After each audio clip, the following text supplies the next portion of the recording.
Hey guys, welcome back to my channel, The Black Accountant. It's your boy Mo, and if you haven't already done so, you know the drill. Go ahead and like, comment, and subscribe, and let me know in the comments of any kind of content you want to see going forward.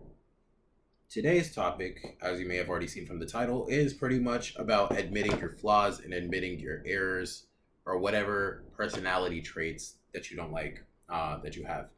So when I talk about that, I mean pretty much being aware of where you lack in terms of, it could be in terms of ability, in terms of consideration, in terms of skills, in terms of whatever it is. So it's pretty much, I've come across this a lot because I used to think this way.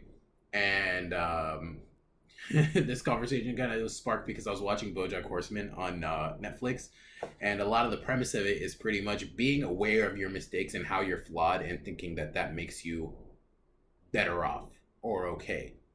And I really don't think that it's true, and that that's not fine. When it comes to admitting your faults and being aware, I guess on a meta level, of where you kind of lack, awareness is just step one. It doesn't mean that, hey, now that I know that this is what's holding me back, or this is like something that I'm not proud of, or some issue that I have, it doesn't mean that that's okay. It just means, hey, I'm aware of what's causing the problem, so now let me go forward with trying to tackle it. And I guess a good example here would be, let's say I know I might come off as rude. You know what I'm saying? So it doesn't mean that, hey, that's okay, that's just my personality. It means, okay, if that's the way I'm being perceived and it's pretty negative, and this is something that's detrimental, or this is something that is just has a larger negative impact than a positive impact, both on you and society or the people outside of you, then it's something that you need to work on. Being aware is just step one. Step two is, okay, let me kind of start working on this. Same way that if I know that I have baggage, or if I have personality issues, or I have problems from the past that I know are holding me back, that means that I need to work on those things. It doesn't mean that I'm just better off for being aware that that's what's holding me back. You feel what I'm saying? And I see that this is like a really prevalent train of thought that a lot of people in my circle and the people around me really have. And I think that's actually what's toxic. Toxicity, part of it is being aware of a problem or an issue and doing nothing to solve it, and expecting everybody around you to just curb around it. It's not. I never accept that the whole ideology of just, this is the way this person is, or this is the way things are. No, everybody is capable of change, even if it doesn't seem so. When people are set in their ways, to me it just means, being set in your way just means I have just reached this point of comfortability where now I don't care about anybody else's perception or anybody else's opinion, and now this is just the way that I operate, deal with it. And it typically tends to happen to a lot of more old heads, which are people who tend to be like middle-aged or older, because they get set in their ways. They've gone through enough of their life experiences and life to feel like, hey, this is what works for me, this is who I am, and I don't need to change it. Now, that's positive in its own ways, but at the same time, like I keep mentioning, the negative attribute or aspect of that is you not adapting to the people around you. You expect everybody to curb around you. And that's just not viable, because to live in a society, or to live in a groupage of people, or to really have healthy relationships with people, you need to come from a place of understanding and a place of growth.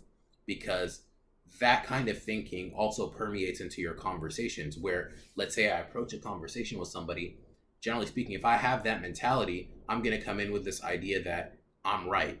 You can think that you're right, that's okay, but to be closed off enough to just think I'm right completely 100% means you're not even listening to the person that you're talking to in that conversation, or if it's an argument, the person that you're arguing with. You're just waiting for that person to finish their talking and their speech so that you can come with your rebuttal, where you didn't hear any of that person's side. And, you know, there's always like a multitude of different sides to everything. I'm a hard believer that there's more than one truth, because the way people perceive things is their version of the truth. So that's why conversations are important, so that you can meet in the middle and meet halfway and be like, okay, here's what I perceive from you, and this is the way it came across. It may not be what you meant, but this is the way I received it. And then same thing on the other end. So back to the main point here, what I'm saying is it's not okay to just, and it's not enough to think that, okay, I know where I fall short and I'm not going to do anything about it. It also doesn't mean you need to go crazy and trying to solve everything about you, because everybody is always going to be flawed. It just means to try to mitigate whatever you can mitigate. And I like this one saying that I say all the time to my siblings and to my friends and people around me: control the controllables and let the rest be. Because in your life, there are so many things that you can control, but there's that many more that you can't control. So do what you can with what you have, and then afterwards let the rest be, because there's nothing you can do about it. There's no use in worrying about it. There's no use in trying to do anything about it, because you can't. So that's all I really had, because that was a kind of a little bit of a quick reminder to myself and to the people who are watching this.